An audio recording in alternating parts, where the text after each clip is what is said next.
Welcome to LOA Today.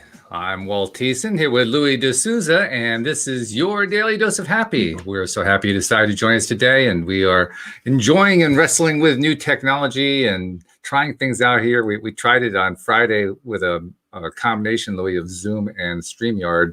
That was kind of held together with chewing gum and baling wire, and ultimately the chewing gum fell off and the baling wire fell apart. So we abandoned approach A and tried approach B, and this is where we're just using StreamYard directly, and we're finding we have our own issues going this way too, but at least we're up and running.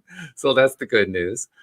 Sadly, our friend Amy is going to be able to make it today. She has a last-minute family emergency, so our thoughts and feelings are going out to her. But that's all right. We'll just do it the way you and I have been doing it for years now, just the two of us. And we actually have an email to work with today. We got an email. This is a really cool email, and let me read it to you. This is somebody. I'm actually withholding her name. We're describing her as an Aboriginal woman from Australia. We're going to call her Abby, which is kind of like Aboriginal, so as not to use her real name. And she says, "Good morning. I hope everyone is well, happy, and healthy.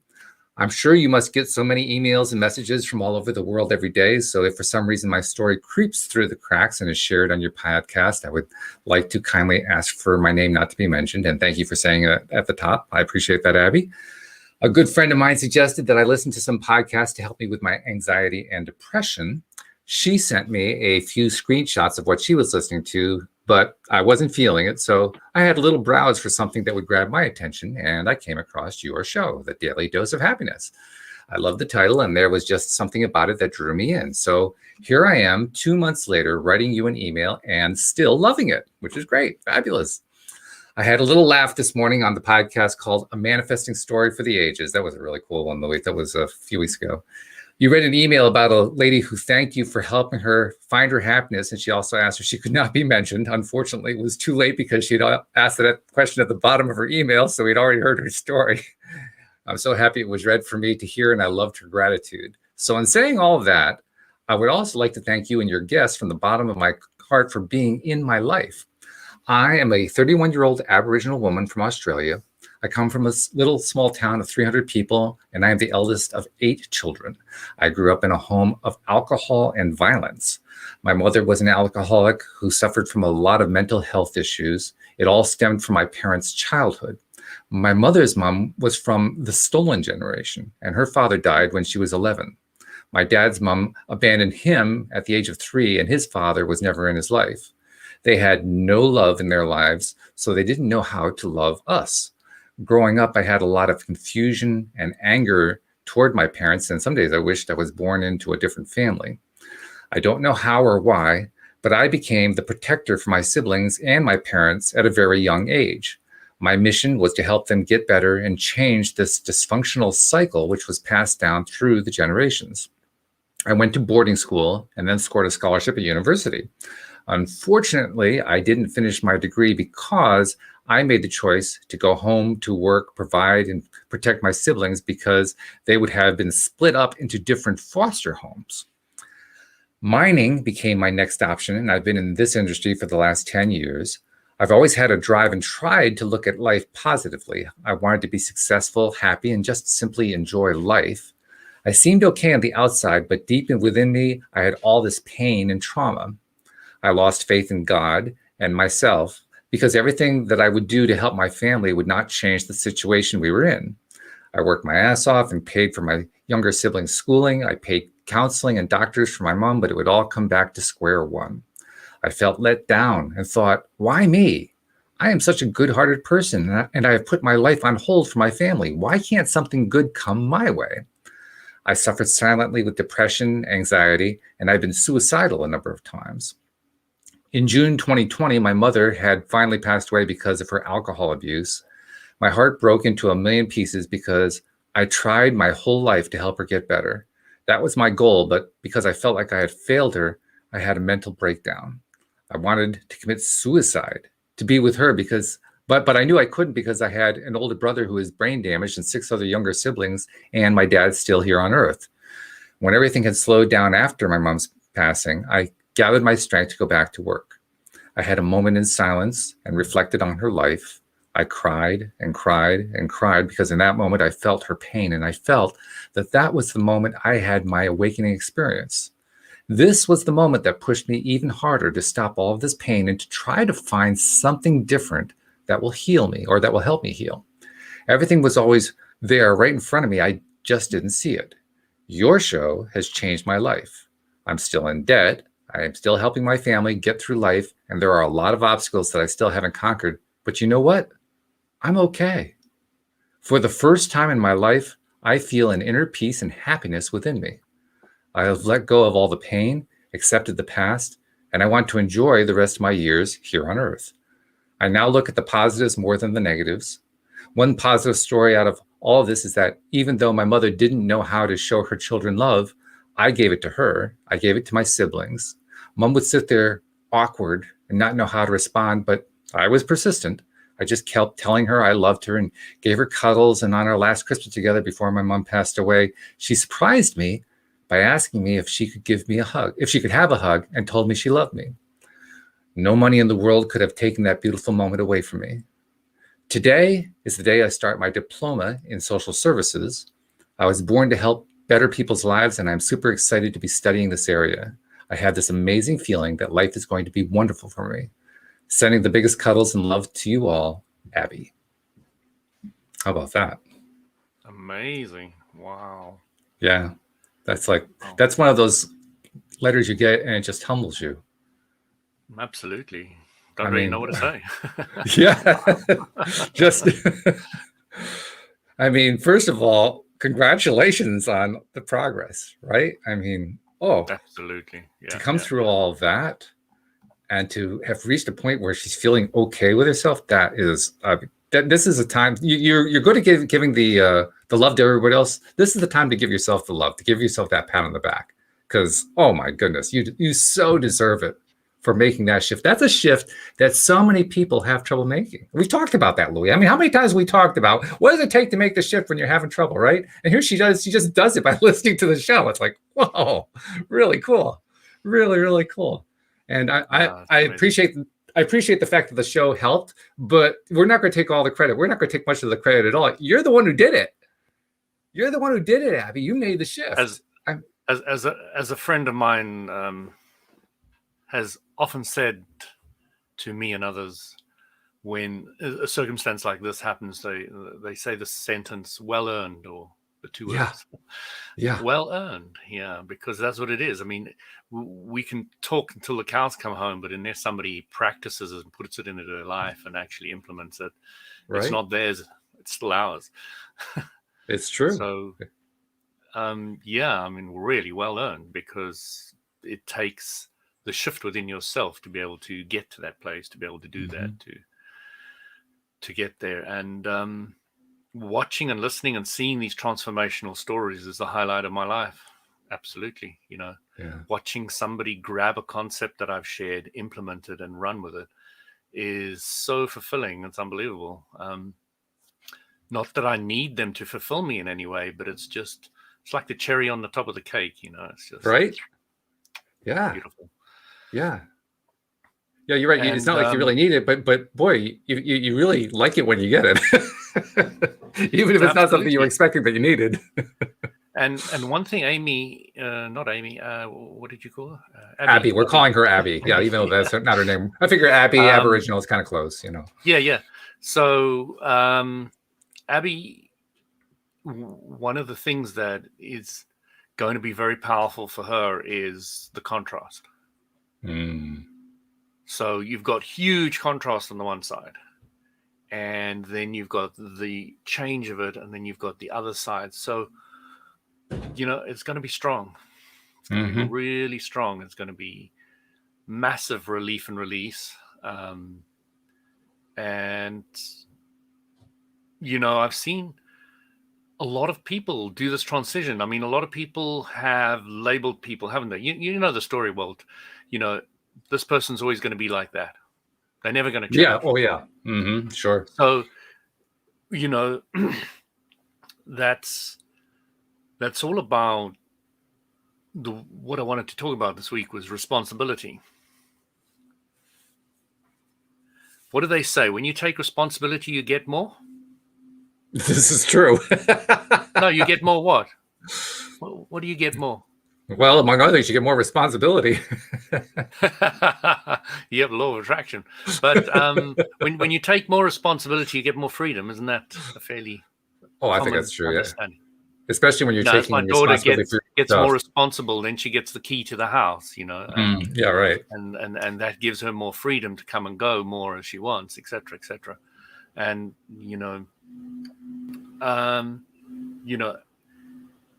Abby's Abby's story is very much about taking responsibility for who and what she is, because you can't always control your environment. You can almost very rarely have much control over your environment. Your environment throws you curveballs and this and that, but what you can have 100% control of is how you respond to it. And that's your ability to respond that gives you your inner freedom, that gives you that blossoming and that opening of who you really are, and gives you the ability to start loving and the ability to have more peace and expression, and not labeling and boxing anybody anymore, because that is the biggest problem us humans have got is, if you've labeled the entire world, Walt, what is left? The next world. I give up. Tell me. Exactly. Go kill yourself, because there's nothing left. Right. But if you say anything can happen to anybody, anytime, anywhere, and you open it up and you look at there's so much you don't know, and you look at it from that perspective, it's hugely liberating. And you wake up every morning like excited. What can I do? Where can I go? What's going to happen today? Because everything is unknown, because you haven't labeled it. Oh, my daughter's going to react the same way again today. Oh, my wife's going to react the same way again today. And you put everybody in these little boxes. And of course, people will, as Abram says, they will tend to rise to expectations. So, when my wife gets to that point where she's really annoyed with me about something, then I just come to her and I give it to her quickly, and lots of it. And it's just like, okay, when I'm going to rise to your expectations. And when I mention things like that, she's like, really gets frustrated, because, yes, people want to change you. But of course, I'm one of those ones who are really saying, sorry, it's not your job, it's mine. So Abby's really, really gone through a lot of changes, and I really admire that. There are individuals in the world who I have noticed, quite a few in my life, but they have drawn really big, complicated scenarios into their lives, like you have no idea. No kidding. And there is a saying in a book I read many years ago. It's an old Tibetan type book, and it was saying that the strong souls are given a little more to deal with when they come down here. Yeah. And they get a little more of the curveballs. They get a few more of the curveballs because they can handle them. They can deal with them better. And yeah, so my admiration really goes out, because the transformation in that scenario, in that situation, and the way it was painted, there's some really colorful paint strokes going on there, going in all different directions. And when a child is born, it's innocent, isn't it? That's the general presumption. I mean, it's also complete and full of creator. So I now kind of hesitate when I get that question, but I used to say yes automatically, if that helps. I love it. I love it when you're agreeable.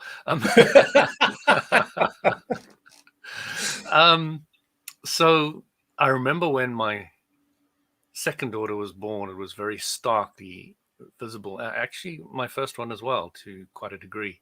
Is I got the very, very distinct impression that this was a clean canvas, and that anything can be written on it. And I was chatting to my daughter the other day, and I was saying, My job is to give you a little bit of food, a roof over your head, and then to get out of your way. Yeah. Which is not easy to do, by the way. Yeah, I know. I mean, there's millions of movies of the opposite. The opposite. That's right. That's true. Of the juxtaposed position. And you know, I was watching a movie, and I recommend it to you because I know that recommending a movie or TV series to you is very difficult. So this is true. I recommend this one to you. I'm a tough one. I'm a tough sell. It's called Anne of Green Gable. Oh, I know the storyline. Sure. Yeah. And they've made an exceptionally good TV program out of it, and it's on Netflix. Oh, okay. There's 3 seasons, 10 episodes each. And, you know, it's based in Nova Scotia.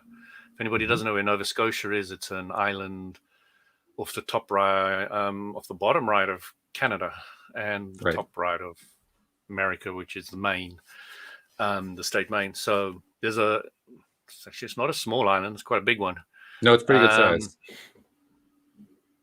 And a little girl who's an orphan lands up with a brother and sister couple on a farm in the middle of nowhere, and they wanted a boy, so they wanted to send her back, and then she ran away, and then there's so much trauma and all the things that go on with all this.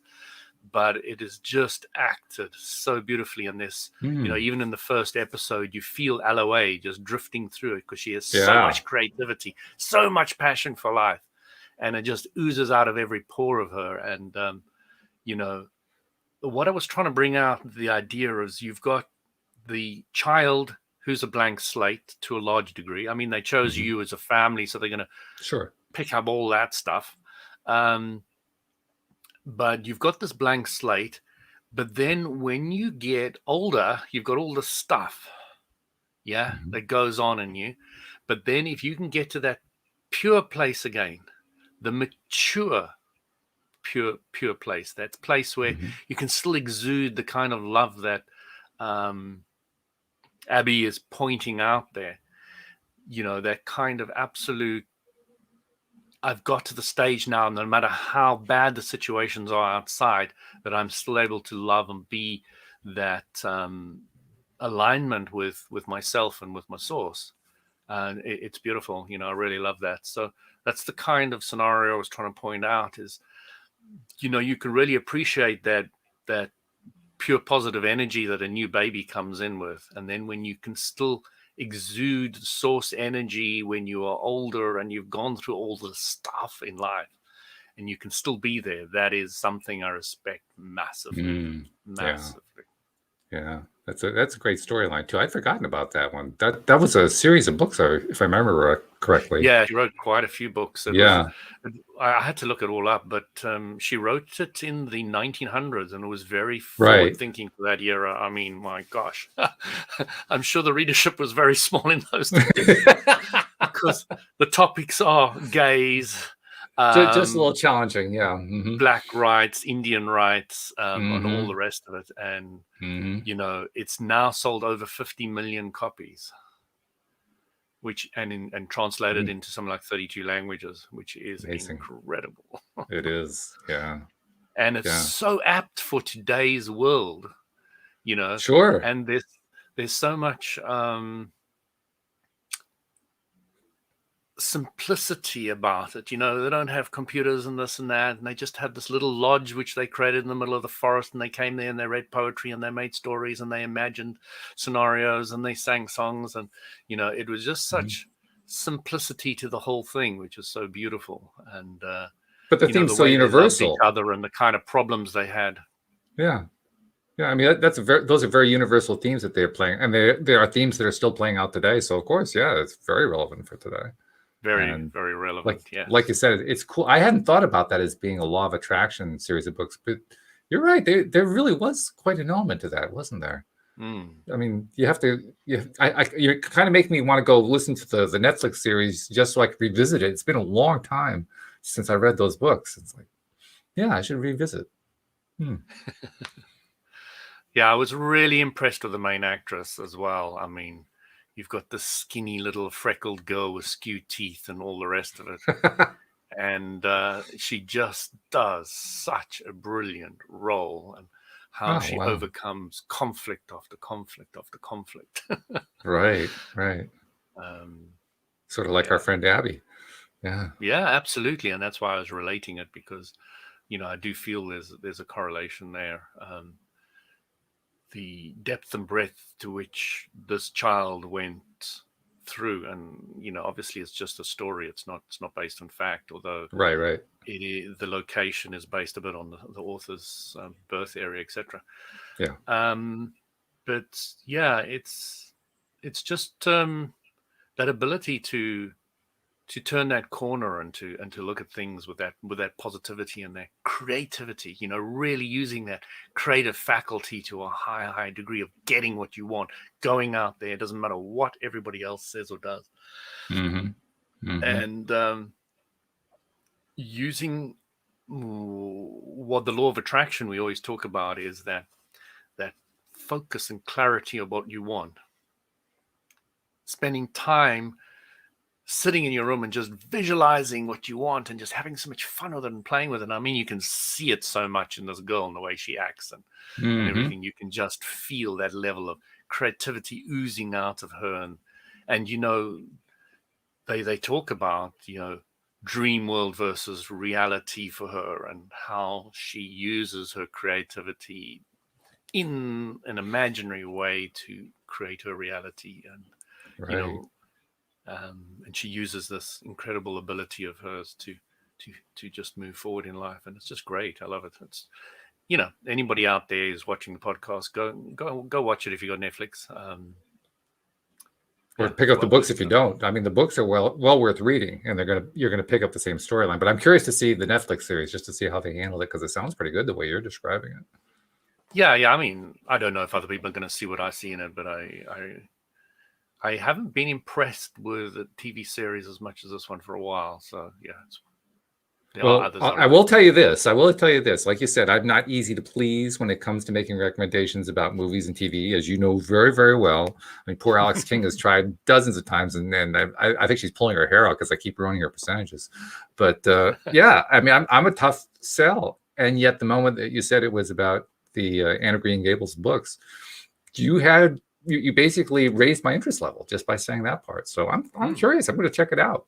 I'm going to find out what that series looks like. See how well it matches up to the books, and see how well. I mean, from what you're describing, it sounds really cool. It sounds like they really captured the spirit of it from the LOA perspective. What I really like is they've obviously taken a few years to create the series. So series 1, she was younger. Series 2, she was older. And series 3, she almost looking like a young woman. And, and they've just done it beautifully, because she's obviously aged and matured along the way. And obviously they've used makeup and, special effects to age her a bit there. But they've done it very well. You have to be impressed. Incredible story. How things can be misinterpreted so many times is really one of the themes. Oh, yes. that rings through that, and it rings through all of our lives, isn't it? How we jump to conclusions so often. And it goes back to... I just wanted to interject. One of the cool things about using the StreamYard is not only are we able to stream it to multiple locations, but it combines all of the chats from the various locations into one chat, so we can see it right in front of us, which is really, really cool. I just wanted to note something. Josie hasn't checked in for a while, but she's checking in today, and there's Jeffrey checking in too. And she says, lately I've been reading more children and middle grade books, and I feel like I'm aligning with my inner child again. So that's appropriate for what you're talking about, because that's the age range that particular series was aimed at, and I like that idea. I like that idea a lot. I don't see that as a children's book. Okay, well, I remember my wife said, I've got into books recently. Let me have a look at this series. And she went on it, and she said, look, but that's really, really kids' picture on the front. Is this a kids' book or what? No, actually, I think anybody can pretty much read this book. Well, I Although mean, anybody can read probably Harry Potter too. from I mean, about but it's teenager onwards. targeted. Yeah, that's true. Yeah, yeah. No, it's definitely aimed at teenagers, no doubt about that. Mm, But yeah, I hadn't really thought of it as being advanced for teenagers, and I guess it probably was, like you said, they had probably pretty small readership in the beginning because the topics mm, were pretty darn controversial.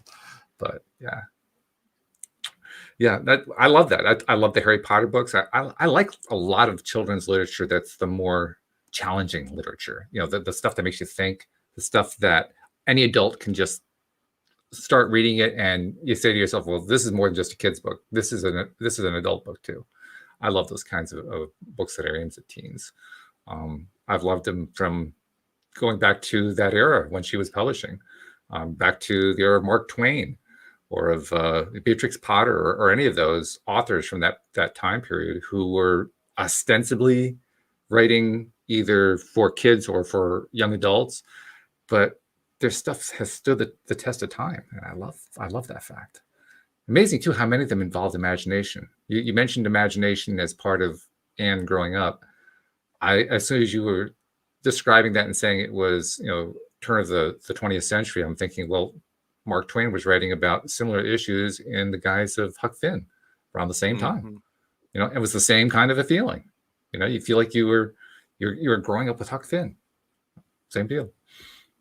Yeah. Oh, Jeffrey's Yeah, I also was listening to a checking. reporter just now, absolutely slamming another book, very famous book. I can't remember which one now, has now been banned because of racial, sexual, whatever it No. is.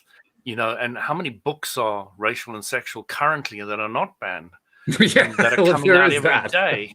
Yeah. Right. And then he was saying, Google had to remove the egg out of its salad icon because of it would offend the vegan and the vegan and the vegetarian, not the vegetarian, the vegan. And Jeez. it's like, what is the world coming to? And he was just absolutely going ballistic. And I really felt for where he was coming from, because it's just gone overboard.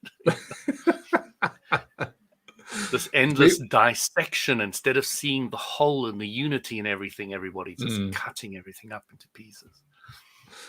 we have an interesting sub theme that's been going on for a few weeks now, particularly with Dan and Alex on the Thursday show, because Dan finds himself inundated with people trying to aggressively turn him into a vegan. And he's not interested in being a vegan. He actually tried it at one point and he got sick because he found that, I guess he did some genetic testing and found that he really needed to be a meat eater. He couldn't survive without the meat. And yet they won't stop coming after him. So there's an example of how it can go the other way too. You can get people who become activists about various kinds of things. But here you are bringing up the vegan thing again. I'm thinking, oh my God, this is the vegan show. So Oh. Walt, I've had a new understanding about vegan and meat eater, etc., etc. And it's a point of view I've never really looked at before, and I'll throw it out and see what you think of it. So everything's vibration, we understand that. Mhm. And when we're looking to what's best for us, we go at how we feel, yeah? Yeah, sure. Yeah. So if we feel that this food is good for us, and it's something I'm learning to have greater and greater and greater sensitivity to. I always had a bit of a sensitivity to it, but before I eat my food, I generally put my hand near it or I touch my food, etc. And I look inside and I say, is this good for me? Is Mhm. this right for me? And if I have any hesitation, I tend just not to eat it. I'll eat around it or eat something else or whatever. And I'm learning more and more and more to trust that. And based on that, it's where I would say anybody should go, not based on it's good or bad for society, or it's good or bad for the animals, good or bad for anything. Is it good for you at that moment in time to eat that? And it's where I'm very much leaning to, because, I just feel that is really the way that is. What if it's good for my body, and if I'm in a happy place, I can help more people. And, I just think it's heading all in the right direction. So I'm very pro that at the moment.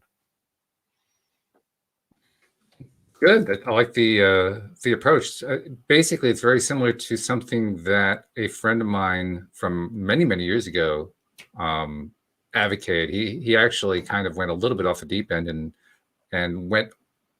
I guess today we would call it going off the grid. The phrase didn't exist at the time. This was circa 1985, something like that. So quite a few years ago. But he basically went off the grid and he developed a completely different eating style for himself. Not totally vegan. Um, I'm not sure how it. I don't think it fits any of the modern isms in terms of the different food styles. But it was his own. Like for instance, he would only eat certain kinds of raw meat in very tiny amounts. And I'd never quite understood the philosophy behind that one, but there was a thought pattern apparently. And what was really interesting about it is he. I mean, I didn't hear a lot about him after he went off the grid, so to speak. But when I did pick up little bits and pieces from it, I found that he was in a much happier place than where he'd been before. He actually was originally from your homeland. He was originally from South Africa and moved to the States. And when he made this move into the off the grid status, he went to the southwestern part of the United States, and I lost track of him after that. But up until that point, he had been really very much into a lot of the same kind of stuff I was into, which was pretty darn negative, very politically oriented.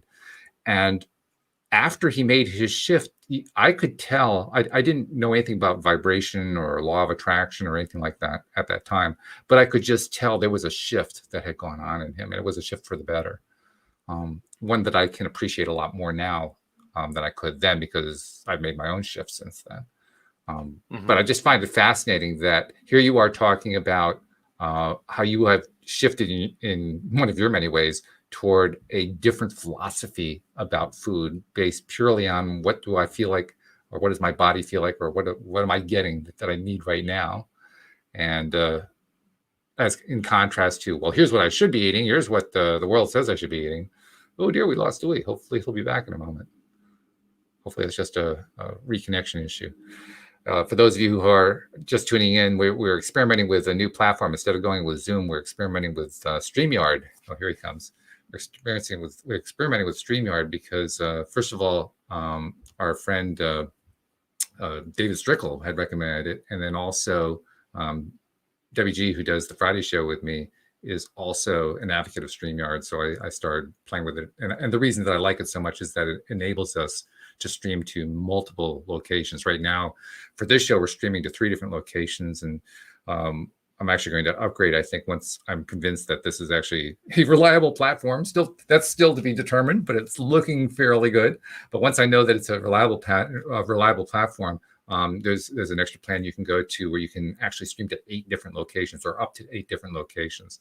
And I like that because it's a way to reach different people, different audiences, and so forth. So we're trying to take steps to grow the podcast, and obviously we want to keep adding listeners. We're happy with what we have. We've got we're averaging good almost 700 listeners now per episode.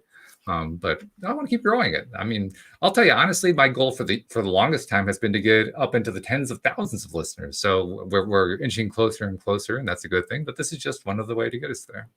Now, Louis is trying desperately to connect in. I can see there's a little icon that shows up on my screen showing that he's trying to connect, and he starts to connect, and then it fails. It starts to connect and fails. So he's running into some kind of a technical issue. I'm not sure what that is. So I'll just try to carry things for a little bit here. Actually, I should also check to make sure he's not sending me a message. No, he's not. Okay. But hey, it's good to see everybody who's logging in. If you guys have any news to share, feel free to drop it into the chat, because it's a unified chat. All the different locations that we are streaming to, the chats all get combined. That was one of the things that I really liked about StreamYard when I first started to explore it. So we're getting it from a variety of different locations, which is really great. What's this? Brenda posted Dr. Seuss books. Well, yeah, sure. Dr. Seuss books. That goes back to what we were talking about a few moments ago about children's books. Dr. Seuss books actually have been a focus of controversy lately, too. I guess there were a bunch of them that had some fairly racist themes in them, so they've been kind of dropped. But if you love the Dr. Seuss books, I was not really a big fan of Dr. Seuss when I was growing up, but if you're a Dr. Seuss fan, sure, that's another way to reconnect to childhood and to what it's like to feel your inner child. So sure, almost anything that was important to us as a child is something that we can easily connect to. There was a movie that came out. When did it come out? I'm going to say within the last 10 years. And I believe it was called Finding Neverland. It was the story of the author of the Peter Pan play, the original play, and there were some books that followed up with it too. But it was a story about the author and about the child who was the inspiration for Peter Pan. A very endearing movie, and had a sad theme to it because it also included the death of the child's mother, and so it was pretty intense. And kind of another example of what Louis was referring to about. I'm not really sure if it's a child's movie. It doesn't quite fit that category because it has some advanced themes in it. But I found it to be really, really very, very good. And there's just another example of an author who dates from the same time period as these other people we talked about. The author of Anne and Green Gables. We mentioned Mark Twain, Beatrix Potter. I mean, there's a whole bunch of authors who were kind of setting new paths, new standards back in the early 1900s and in the turn of the century. Here comes Louis.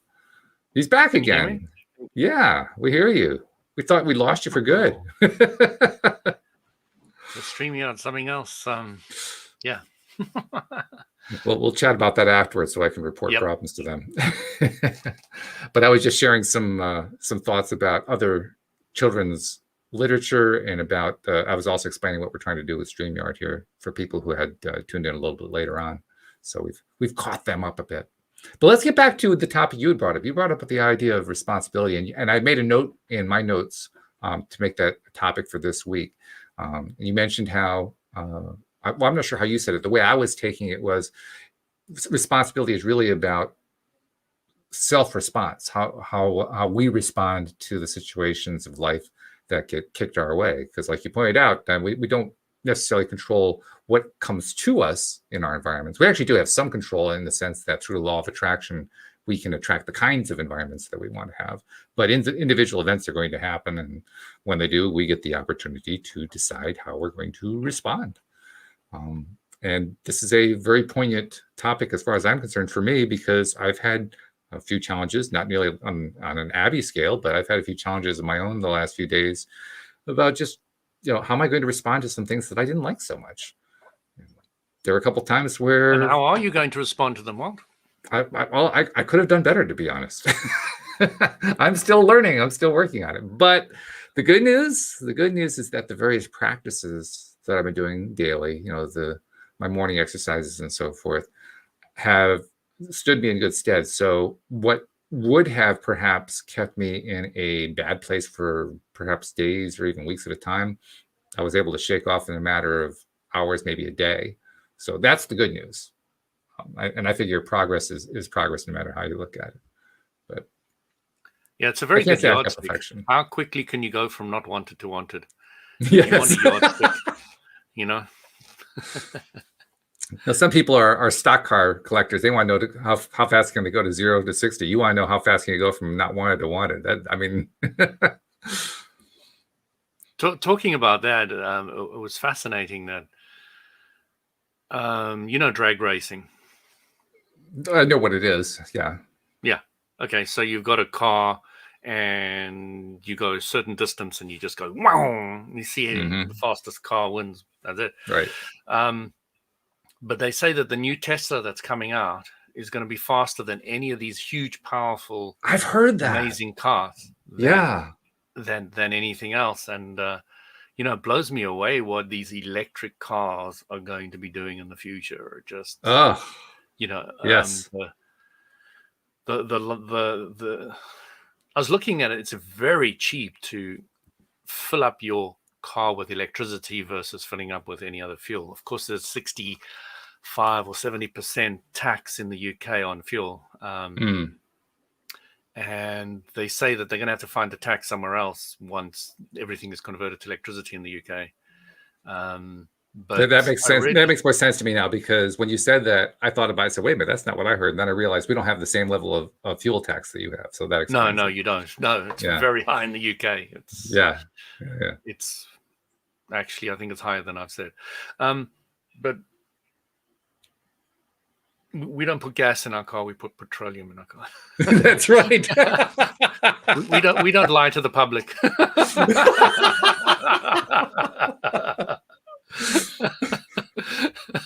I don't know if that would make me feel better about putting gas in the car. Like, where's the gas? Isn't it supposed to be air-based gas? Isn't it? I always felt a little bit strange. Anyway, whenever I felt that I had some gastric gas, I was thinking, "Oh my God, what do I have in my belly here? This is terrible." And then I realized, no, it's not the same substance. Yeah, Americans make me laugh, I must admit. Yeah, I'm an American. I make me laugh, so why not? Yeah.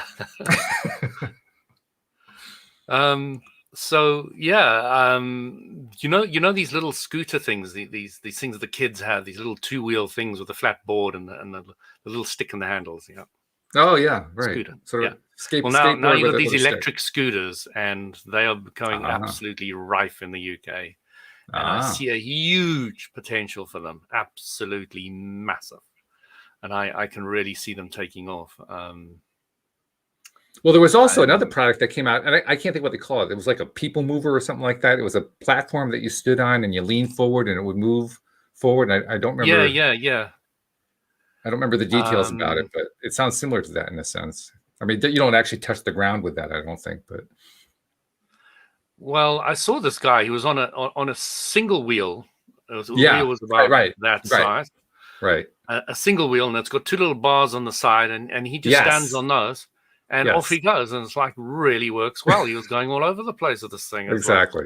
Well. Yeah. And I can see them taking off too, because they're even smaller than the scooters, and of course you got this automatic balancing of it, so you don't really fall over or anything. So the thing is getting them on trains and getting them on public transport. And the smaller they are, the better they are. So, I'm just seeing that the future is going to be really interesting. There's going to be a huge amount of us using these things in far, far more often as they become more evolved and powerful. And, most of them can go about 30 miles, 25 to 30 miles an hour. And I mean, that's fast for a little scooter, hey? Sure. You got no helmet, nothing. You're just zooting down the road. Oh, they've got brakes now. They've got disc brakes. They've got brake lights. They've got everything now. They've really zooped them up, and they can go over rough terrain.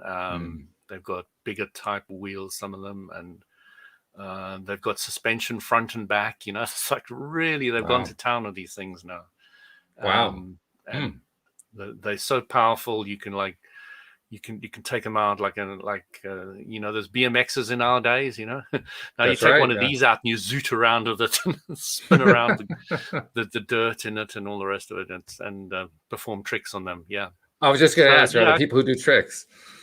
Of course, of course. You can now use it as a skateboard. When you slide down these bars and all the rest of it, you can use it for that, and you can use it to jump up and do twirls and things like that on some of these nice bends. But I'm really feeling that electricity-powered vehicles in all different shapes and sizes is going to become a huge part of our future. Oh, no doubt whatsoever. With absolutely no doubt. But it's really becoming clear at the moment with a lot of clarity. If you want to invest in something, that's probably a good place to go to. That makes sense. It does make sense. I want to get back to the topic of responsibility, though, because I think that's a really good one. And you mentioned it, and I kind of tried to expand on it. But I can elaborate more. Yeah, tell me more what you had in mind with it, or tell us more what you had in mind on that. So, if you are if you've made a judgment about everybody, you've made a judgment of how everybody's going to respond. You're not in a place of being consciously able to look at anything anymore. Now you're looking at it through a filter, through a color. You've already colored that one blue, that one green, that one red, and you can't see an object for what it is. You can't see a situation for what it is. You can't see a person for what it is, because you're looking through all these glasses of what you expect, what you know about them, what you feel about them, what you think they're going to be like tomorrow, etc., etc. So, you've got all these colored glasses in front of you, and you've got this, and you're not able to respond. Now, being able to respond by just seeing what's there is a spiritual endeavor. It's ability to be detached and just see what is, and respond appropriately Absolutely. to what's happening. So, a monkey scratching, under his arm is an automatic reaction, a conditioned reaction. And when man learns not to be conditionally reacting to things, that is when you are really starting to become enlightened, because you're now able to just look, they're being angry with me. They're being angry with me. That's it.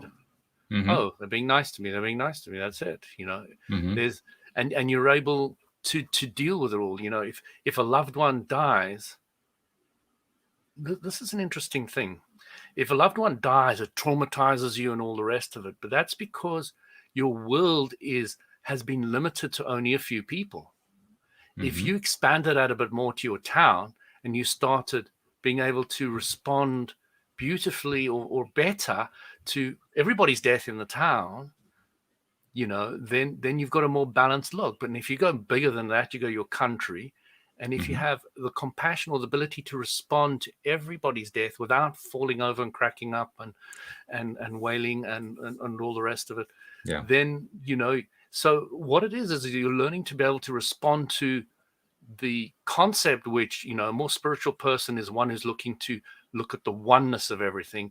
A person who's still beginning and not so advanced. I don't like using any of these words, but they're more picky and they're more splitty and they're not breaking up everything. And they've got the this and the that and this party and that party and you got the different color skins and you got all the isms or you got all the issues where you've broken everything down little parts. Right.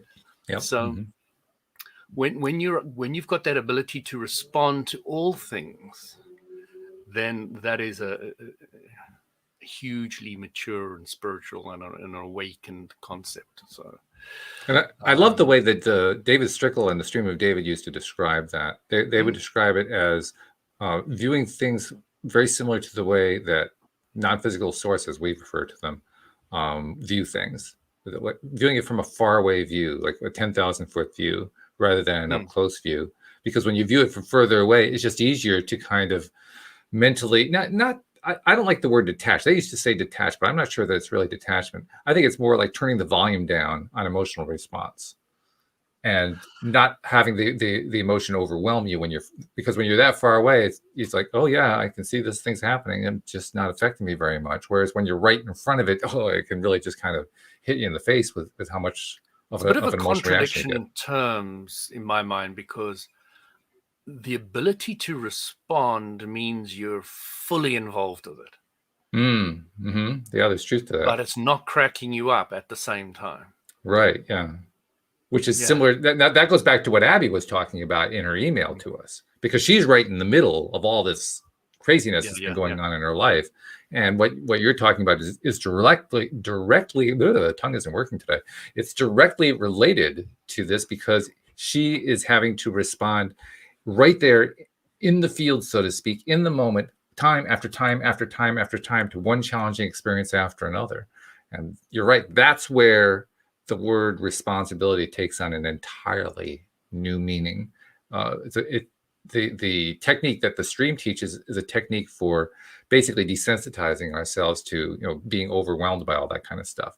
But the kind of responsibility you're talking about, that's the responsibility that you learn by basically going to the mental gym, by doing the working out and building yourself up to the point where you say, I'm not feeling that angst anymore. Like Abby, I've just kind of left that behind. It's not, it used to drive me crazy, and it doesn't drive me crazy anymore. And now I'm actually finding ways to embrace my new possibilities. And what did she say she was doing? She was going back to school for social worker type stuff. I can't remember exactly what it was, but she's in the midst of all the chaos and crisis.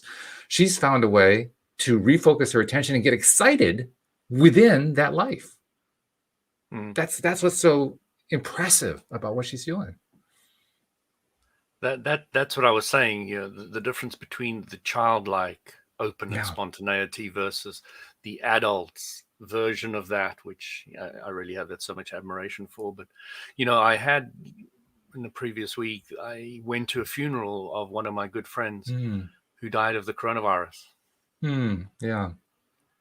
And as much as I was feeling so much for her and all the rest of it, I just got there speaking practically to her husband. I really had a good chat with her in my mind when I went up to the coffin, etc. Because she was just such a loving, giving person. And, I watched her grow and expand through all the years I was with her. And it was just beautiful. And I wasn't traumatized like I might have been or have been in the past for different deaths that I've, funerals and things like that I've been to. I was really centered and balanced, and I was keeping my balance and allowing it to flow to anybody else who was around there. And it was just such a beautiful service, and simple, down to earth, very, very, very nice. And that's the thing. I was just learning, how can I respond practically, simply, and in the best way that I can. And it was quite an eye opener for me to go through the whole experience of all that in a different way than I used to do it. So it was just interesting. It reminds me of an experience that we had, Louise and I, about I guess it would be a little over 3 years ago, 3 or 4. I think it's 3 years ago. Her brother-in-law died, her sister's husband, and we went to the funeral. And we've not spent lots of time with her sister or with her niece and nephew, but we spent some time with them. And while we were there, now this was a traditional Italian funeral. So this is like a wake that goes on and on and on. I mean, it was very long, very involved. And Louise and her sister have a history of, basically, they've had a very challenging relationship over the years. That's probably the best way to describe it. And Louise was able to put all that aside and see her sister up front in the funeral parlor, dealing with this long, long line of people coming through to express their condolences and so forth. And all the family, the mother, the son, the daughter, all three of them were just standing for hours and hours at a time. And Louise just kind of asked herself, what can I do to help her out? And realized they need water, they need food, they need ways to they need to sit sometimes. They need to find a way to so she just started taking care of them, which was an entirely new response for Louise. And it was an entirely new experience for her sister in particular. And her sister Lee she's a pretty forthright person. She'll tell you straight out what she's thinking. And she was just blown away that her sister was taking care of her. She says, I can't believe my sister's taking care of me. She was almost smiling. In the midst of her grief, she was almost smiling over these little acts of service that my wife was doing for her. And you could tell it was taking the stress off. It was just taking that edge off in a very, very trying circumstance. So not quite the same as your story, but a similar circumstance. Knowing my friend Monica, who died, well, there was no ways I was going to go in black to the funeral. So I'm going with bright, colorful colors. And I was the only person. The only one. And I was thinking, I'm not going to do anything else than what Monica would have really wanted. I think, or at least what I perceive she would have wanted. I'm not here to impress the other people that are going to the funeral. I'm here to I'm not here for Monica. So yeah, it was an interesting experience from that point of view. Not that it it stuck in my mind much, or I thought about it much. It was just interesting. I kind of observed it. Oh, okay, they still wear black these days. Oh Kind of went yeah, through my mind. I had a kind of a challenging experience going to that particular funeral for my brother-in-law that I mentioned, because I mean, I knew black was the thing you wore, and so I did wear black, but I also wanted to wear something to kind of offset it. And I'm trying to remember what I what I wore. It was, the reason I said the word red is I wore something that had red in it, and I can't remember what it was, but it was something to just kind of, throw some color in the midst of all the blackness that was there. And I never did ask anybody what they felt about it. I don't think I even wanted to know, to be perfectly honest, what other people were going to say about it. But yeah, it was kind of my own little way to, I wouldn't say I wanted to make a statement, but just kind of throw something out there to just kind of break the mood a little bit. I also want to share something else that happened too, because after all of that, I mean, it was a 2-day affair. After the wake, when the wake was over, basically it was dinner and then go to sleep, and then the next morning was the funeral. And we went to the funeral, went to the cemetery, did all that stuff, and then they had a sort of a closer family, extended family, but some friends, mostly just extended family, get together. And of course, this is Italian, so there's loads of food all over the place, and it's just this massive feast going on. And Lee is just sitting there at a table, and everybody's pretty much ignoring her, which I thought was kind of odd. Louise and I both thought it was kind of odd. So we went over to sit with her, and she was just sitting there and dealing with the shock of what was going on. And I just got the sense that she needed to talk, to get stuff out. And so I thought the only thing I could think of to say to her to help get the thing going, it was my way of being responsible on the way you're talking about, finding how am I going to respond to the situation. I said to her, and this is true, by the way, I said, Lee, I barely knew your husband. I mean, he came to our wedding, and he actually was sort of the MC at our wedding. And we visited him one time at their home, and I got a quick conversation with him over dinner. I never got to know the guy. For whatever reason, it just had never played out that I never sat down and had a heart-to-heart with him. I just never really got to know him. So I said, Leah, I mean, I know this sounds strange. I never really got to know Joe. What was it about Joe that you love so much? And that question opened the floodgates. All of a sudden, she smiled, and she started telling me about how they met and how he made her laugh. And it was all that she was bringing up at that point was the happy memories. She wasn't bringing up the fact that he'd been through the illness and all of that other stuff. She was going through the happy memories, especially the early memories. And it just changed her entire demeanor.